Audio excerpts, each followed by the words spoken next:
Let's go back in time for a minute. It's June the 24th, 2016, the day after the Brexit referendum. To most pundits' surprise, the UK has narrowly voted to leave the EU. But something strange is happening. The economy isn't falling off a cliff, as some had predicted. There's no imminent self-inflicted recession, and the Treasury's prediction that 800,000 jobs are about to disappear. Its worst-case scenario also appears overcooked. So what's actually happened to the economy since the vote? And what impact will Brexit really have? No. True, the pound dropped 10% immediately after the result. There's been little recovery against the euro, but the pound has climbed back up to the $1.35 mark. Inflation has risen, so things like bread and chocolate are more expensive for you and me, and the economy is about 1.9% smaller than pro-Brexit economists expected it to be at this point. That's a £38 billion annual loss.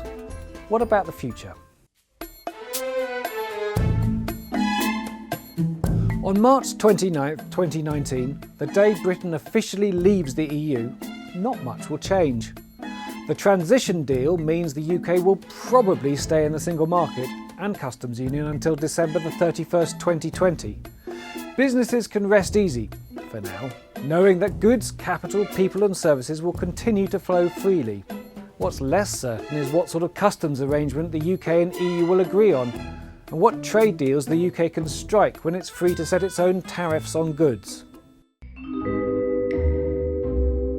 Ah yes, those top secret documents, the ones that show the government's own analysis of how Brexit will affect the economy. So what do they tell us? For a start, they say that almost every sector of the economy in every UK region will be worse off under all likely Brexit scenarios. Depending on how hard the Brexit is, the losses are expected to be large. 2% of national income, or £40 billion a year, if Britain stays a member of the single market and adopts Norway's relationship with the EU.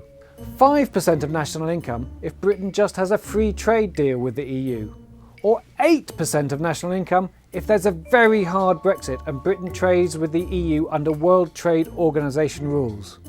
In each case, the government expects tax revenues will be hit, even though less money will be transferred to Brussels. The net losses are expected to be between £20 billion and £80 billion a year. Both the Bank of England and the Office for Budget Responsibility now think the UK economy won't grow faster than about 1.5% a year. But of course, all of this economic modelling depends a lot on things we don't know. Will manufacturers be able to import parts from across the EU without big delays at borders? Can companies hire the EU workers they need? Will there be new regulatory barriers erected? Companies are reluctant to invest heavily in the UK until there's clarity over the outcome of the Brexit talks. Britain's long-term economic relationship with the EU should become clearer in the autumn. Oh, and one more thing. The EU withdrawal bill still has to make its way through Parliament and clear a lot of hurdles before anything is set in stone.